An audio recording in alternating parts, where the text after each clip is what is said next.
Hello, everyone, and welcome to this Metal Talk by Metal Coffee Shop. My name's Karen Edwards, and I'm going to be your host today. And we have a really cool topic that we're going to be talking about today, and it's related to the importance of associations, but specifically for the metal industry.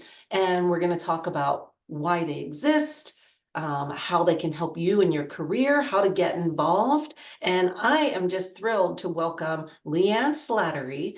She is a board member with the Metal Construction Association, and she also works for ATAS International. So Lee Ann, welcome. Thank you for being here. Thank you. Thanks for having me. Would you just please tell everyone a little bit about yourself? Sure. As Karen mentioned, I am the current treasurer of the MCA, the Metal Construction Association. I've been involved with them for about 5.5 years now. I started as the vice chair of the Market Development Committee, moved into the chair of that committee, and then for the past 1.5 years, I have been acting as the treasurer of the association. In addition to that, with ATAS, I've been with them for 18 years this year and am their sales support manager there. And I've actually been, in the industry, as far as the metal industry goes, the whole 18 years I was with ATAS. And prior to that, I had experience with architectural product sales. So over 30 years in the architectural product sales as a whole. In addition to the MCA, I've been involved in a lot of other associations. Been very involved with the Construction Specifications Institute. I was elevated to fellow back in 2020. It's kind of a joke. There was 5 of us that were elevated, and as you know, what happened in 2020 with COVID, we didn't get the great big celebration and everything that typically goes on when that happens. So we're affectionately called the COVID class of fellows for CSI. And in addition to that, a lot of other associations, currently on the Education Committee for National Women in Roofing, and have been on the planning committee for the Let's Build Construction Camp for Girls for the past 8 years. So evidently you can see that I value and like participating in all the different association work. You sure do. I don't even know how you have time to work because of all your involvement. But yeah, so let's dive in. I see everybody telling us where they're from. Welcome. It's great to see you all here. If you do have questions while we're talking, go ahead and drop them in the chat. We did open it so everyone can talk to each other. But let's talk a little bit about, did I skip a slide there? I think I might have. Oh, no, we're good. Okay. We'll talk a little bit about industry association involvement, and that's kind of like why does it matter for your company? What kind of things could you get out of it, and why should you consider being a member? Lee Ann? Sure. When it comes to company branding, I think it's really important for companies to let their customers and prospective customers know the different associations that they're involved in and what they support. I know ATAS is a member of many different associations, and we even have all of those association logos on our website as affiliates, is what we like to call them.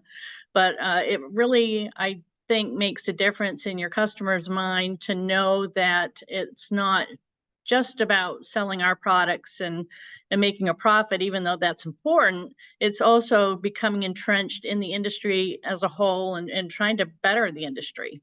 So I think the branding side of things is pretty important.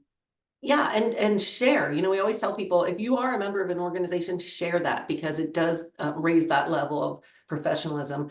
And one thing that our associations are very, and we'll dive a little bit deeper into this, but the educational opportunities and the learning opportunities are fantastic through your associations. And I know you've been you're here right now doing this educational webinar about getting involved and why you should be. So if you want to touch on that just a little bit about what goes into that for education from associations.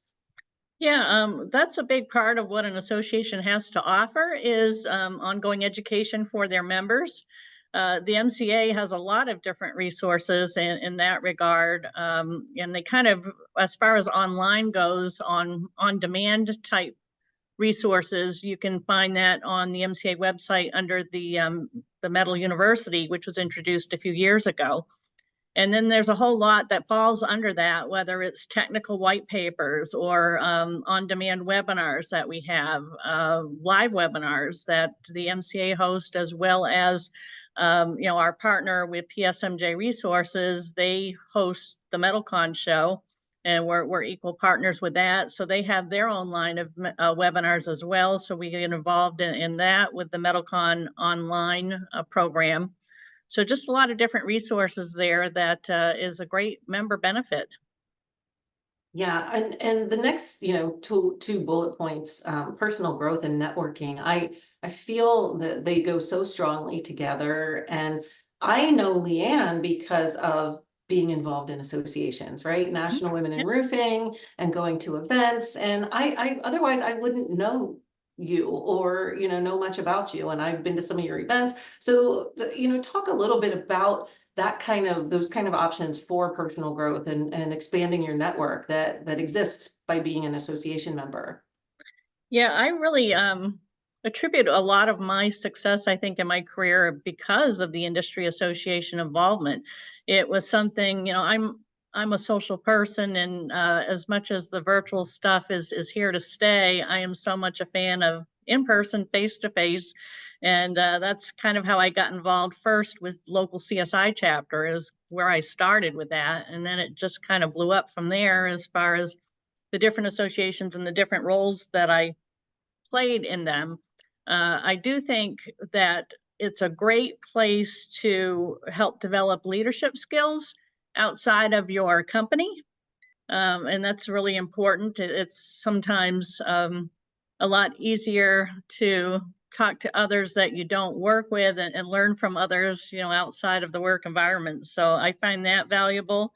Um, and just, expanding your professional network. LinkedIn is a great tool and we all use it, but just in person, getting to know people and not just expanding your professional network, but a lot of those people over the years have also become personal friends. So Right. it really helps, as far as having somebody to call upon if you need an answer to a question. And even if they don't have the answer, because of the relationships you built, they might know somebody who knows the answer. And it's just those resources that are really invaluable. And that just ties hand in hand with networking. All the different associations have many different events. When it comes to the MCA, we have a summer and a winter meeting, and those are in-person meetings that we hold. MetalCon is the big annual trade show and conference, so there's another opportunity for networking. But even networking a bit on events such as this, that there's the chat feature, you get to know who's involved, if questions are being asked. So that's just one other component of networking as well. Nice, nice. So, in looking beyond just being a member, there's other ways to be involved in the association, and these are some of the ways. And the first one is committee involvement. And you mentioned, I mean, you've been on several committees through associations. What does that look like? What kind of committees exist, especially in the Metal Construction Association, that people might want to be part of? Right. Well, when it comes to association involvement, you're only going to get out of it what you put into it. You can pay your membership dues, but if you don't sit back and somehow become involved, and to different extents, you're really not going to see the full value of becoming a member of an association. When it comes to the MCA, we have many different councils and committees that people can get involved in. And it's not like when you first join, you automatically have to become a chair of a council or committee, but you can help out on a particular one that might grab your interest. Because I'm in marketing here at ATAS, the Market Development Committee was appealing to me, and they needed a vice chair. So that's kind of how I got involved in that. But there's other councils that focus on different products, whether it's roofing or single skin wall panels or the IMPs or metal composite material, accessories. There's a lot of different things that you can choose to be involved in and make a little bit of difference. So you don't have to, be a chair or jump right onto the at the board level, but it takes, a lot of hands to make this a success. So every little bit helps. Yeah, and someone put in the chat MCA future leaders, and we're seeing this a lot more with associations, is because it can be intimidating, especially being a younger professional going to a meeting for the first time, and you've got people have been doing it for 30 years, right? And you know everybody in the room. So we're seeing a lot of associations put these young professionals together or future leaders, and that's a way that someone can really go and feel welcomed, like they fit in, and to take that first step. And I know MCA has this. I don't know how long you've had it, but it's definitely something to think about. Yeah, it's just a few years with the Future Leaders Program. It was something that I think was kicked off at MetalCon a couple years ago, and they've been having meetings and having webinars and such, trying to get younger people involved in the association. In addition to that, with the Future Leaders Program, last year we had our first Metal and Mimosas event, which Yes. was right before a kickoff prior to the opening day of MetalCon, and that was really focused towards women in metal construction. And we had a great group there. We brought in a speaker to share her story of how she became president of her company, and that's something that we're going to repeat again this year. So it's nice to see these new programs popping up within MCA. Definitely. And thank you, Peggy. She's posting lots of information in the chat for everyone about dates, meeting dates, and where to find information. But I want to move on to the next bullet point because, our industry associations are nonprofit associations, right? They are supported by their members, but also by their sponsors. So maybe you could just touch on a few of the opportunities that companies may have to be a sponsor and support their association. Yeah, there's a lot of sponsorship opportunities, whether it's for our summer or winter meetings. MetalCon, there's a lot of different opportunities there. This year, we just introduced a scholarship program, and there were sponsors for that as well. So that was pretty exciting to see. So if the committee involvement is the manpower, and the sponsorships are typically the money behind making events happen. So both are needed, and both are appreciated. And then I think, when we talk about sharing knowledge, there are many opportunities to not only share knowledge that you have, but to also learn from others at these meetings, at MetalCon. There's educational sessions. How does one go about becoming a speaker at one of these events?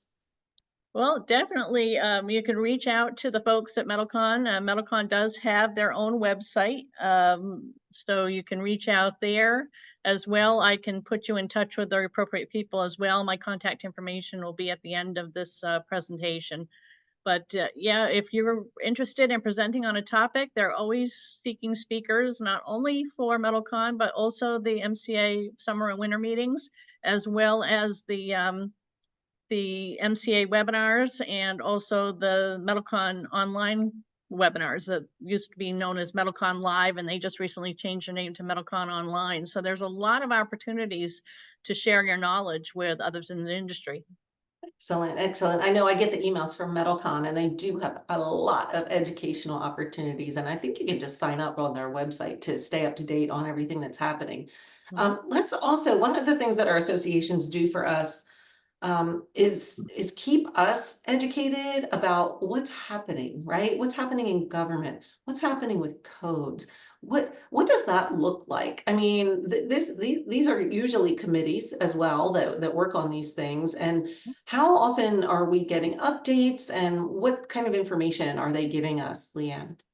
Yep, there are committees that focus on these topics as well. There's a couple staff members with MCA that really focus on the codes and standards part of the business, the technical end of things, and they keep us updated. They would update us either by the monthly newsletters that go out. There's an MCA membership newsletter that goes out. Also on our summer and winter meetings, there's always updates in that. And a lot of the codes and standards information might result in the creation of a new white paper too. So that's another way that they can communicate information. So they've been really good as far as keeping all the members up to date. It's one of the important benefits of being a member is having access to all that information. Right, right. And then the associations have pretty good relationships with, I always think of it as the elusive design community, because sometimes it's really hard to make those connections and relationships. How can MCA help with that? Well, the MCA has done a good job of trying to get to more architects involved and interested in what we have to offer. There's two MCA newsletters that go out every month. One is geared for members, and the other is more of an architectural focused newsletter. Includes some case studies and project photos and updates of what's going on in the industry. That goes out to over 15,000 architects every month. So, they really have been reaching out. They also have great partnerships with a lot of the publications, and that would include Metal Architecture and Metal Construction News and Design and Build with Metal and all of those folks. So that also helps to enforce that message as far as how metal is being used in design and construction. Wow, that's fantastic. I did not know they had such a large database, email database, with design professionals. So that is Mhm. great. So we're going to move on to talk about, though, how MCA, your company, is a member, but how it can help employees within your company and with their growth. Because once your company's a member, are we limited with how many people can be involved, Lee Ann?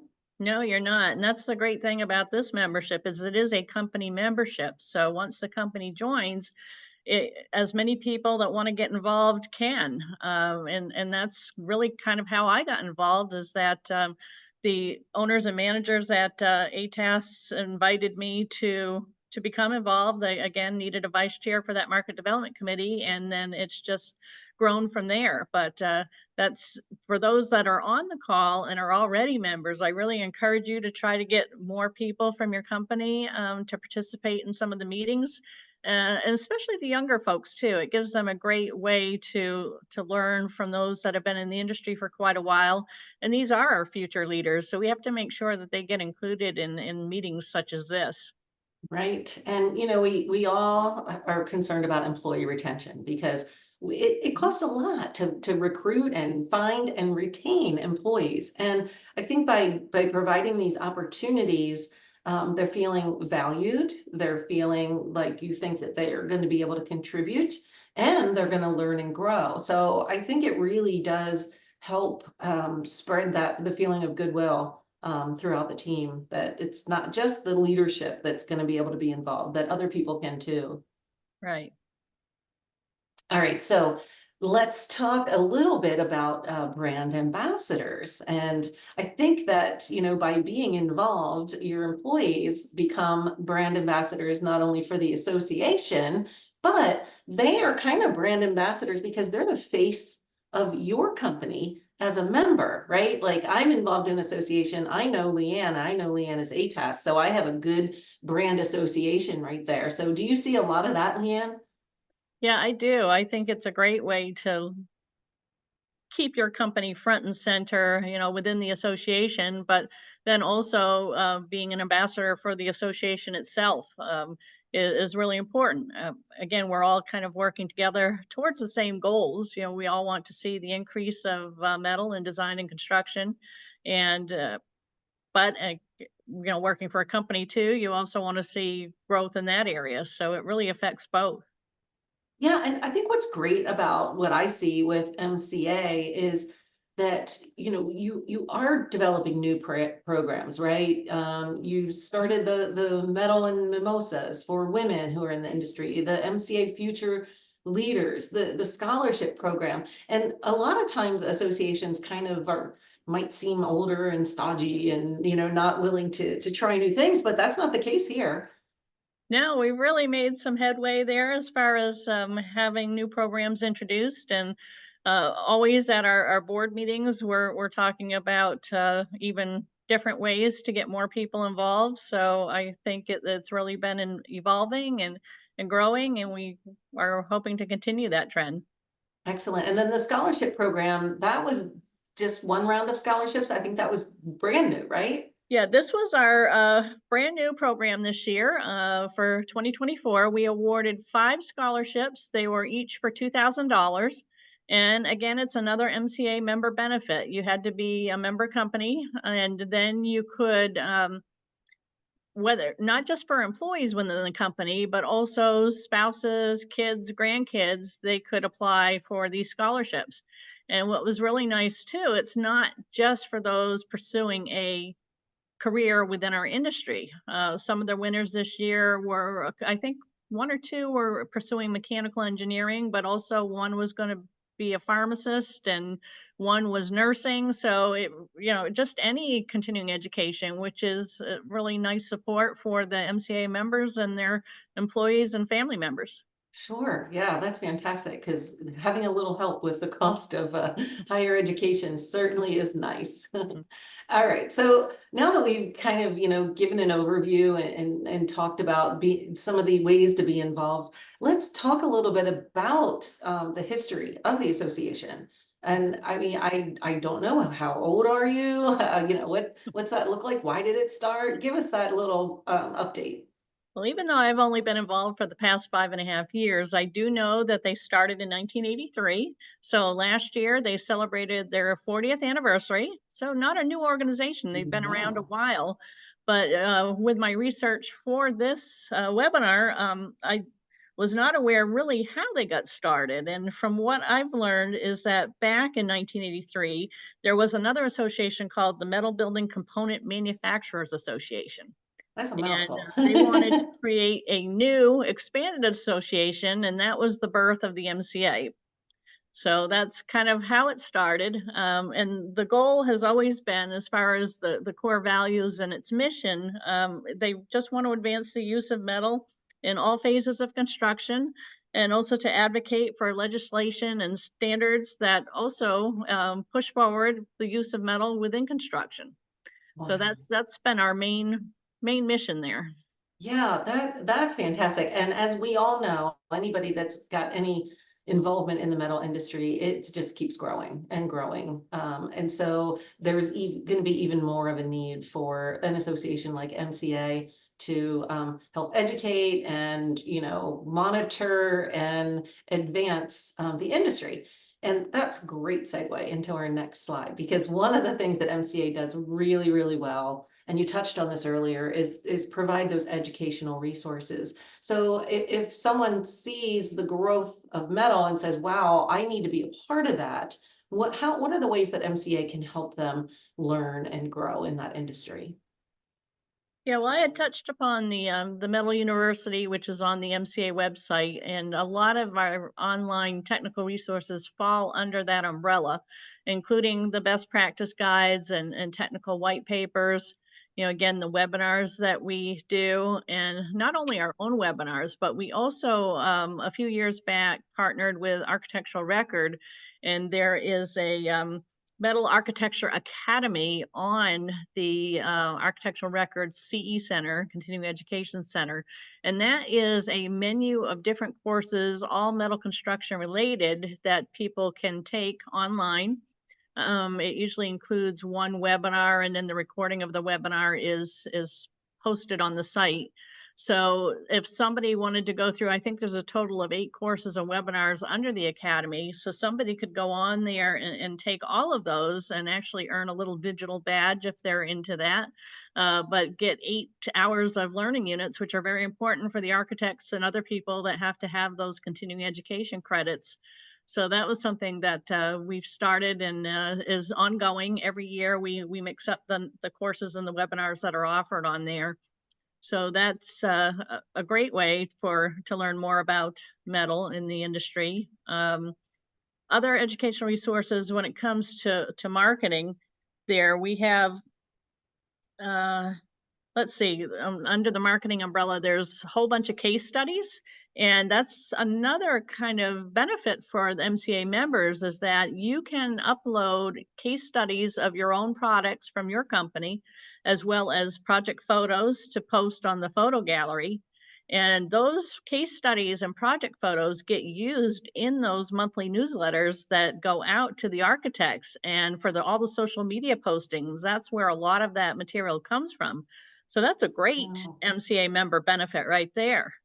And Sure then, is. with our roofing installation manual, that is our most downloaded resource that we have. It's quite an extensive manual, and they can download the whole thing. But also, if they want to pay, I think it's $100 or $125 for and take a little online exam, then they can actually walk away with a certificate that says that they've completed this course. So again, something that for MCA members is quite valuable.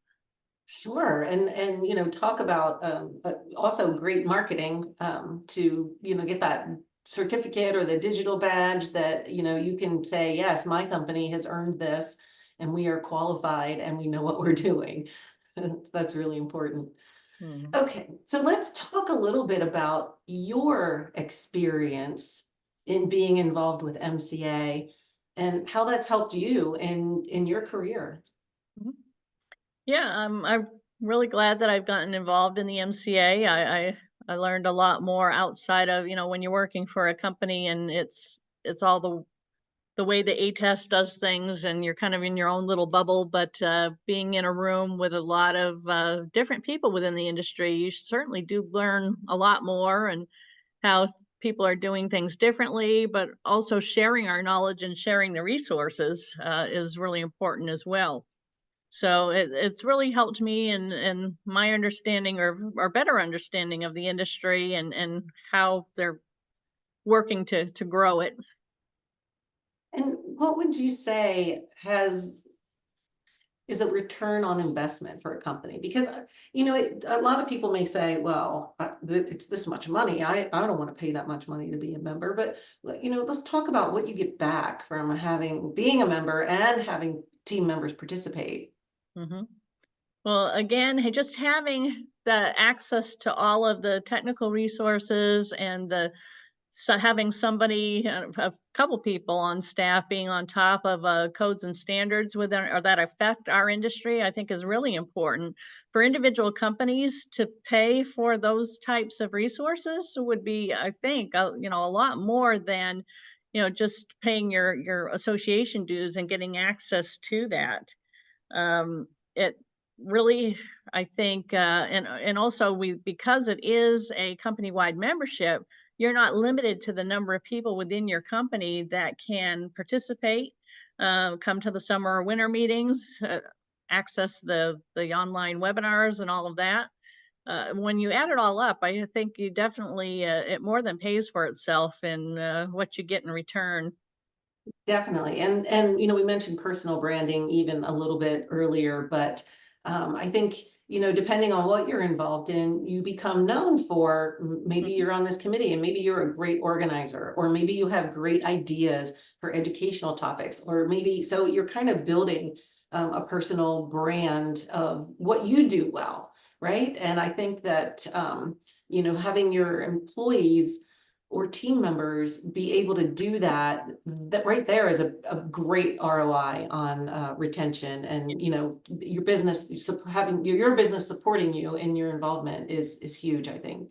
Yeah, I know since I've been involved, I've had more opportunities to write articles for the industry magazines or participate on events like this for the webinars and such. And, it really is not only helping me with my personal brand, but I would think it would also have a positive impact on how people see ATAS. So.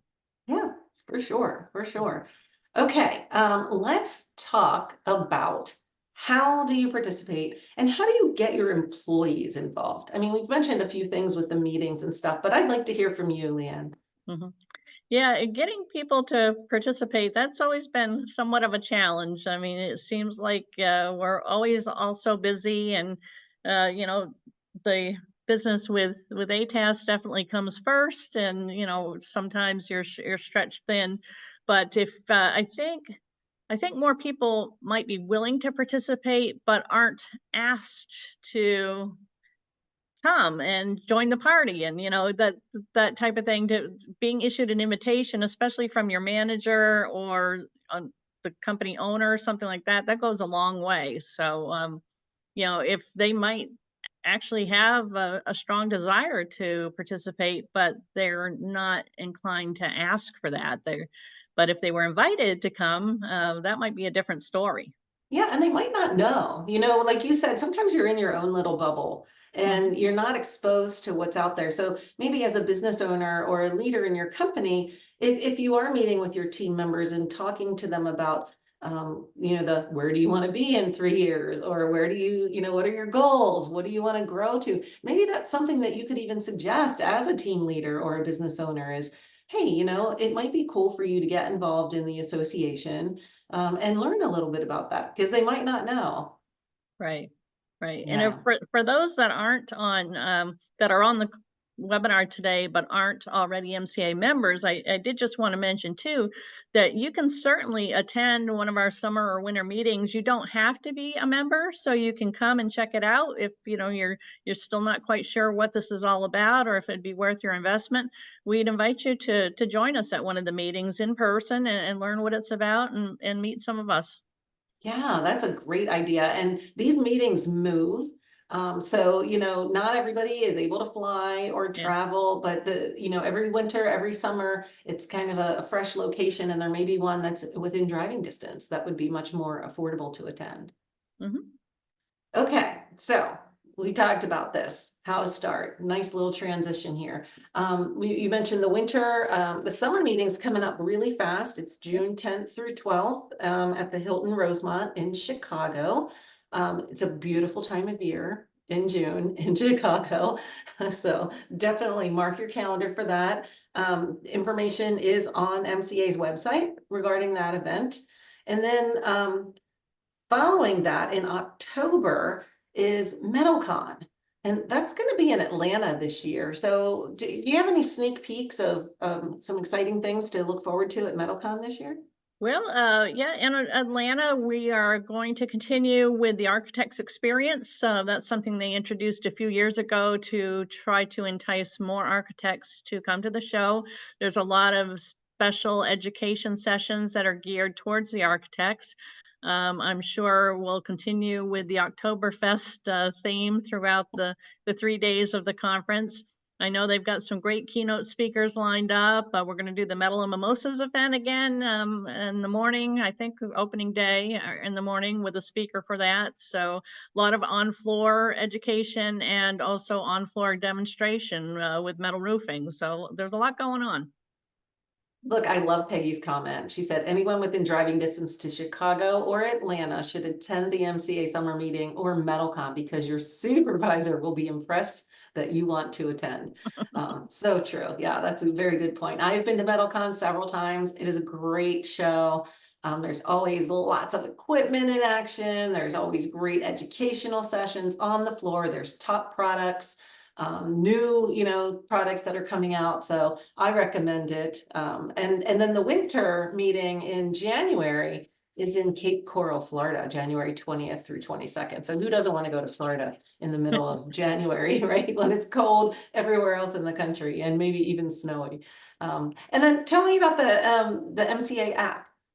Yeah, there was a MCA app that was introduced a couple years ago, and we had first begun using it at our summer and winter meetings. So you could see the list of attendees and what the agenda was. You could figure out which sessions you wanted to attend or not attend.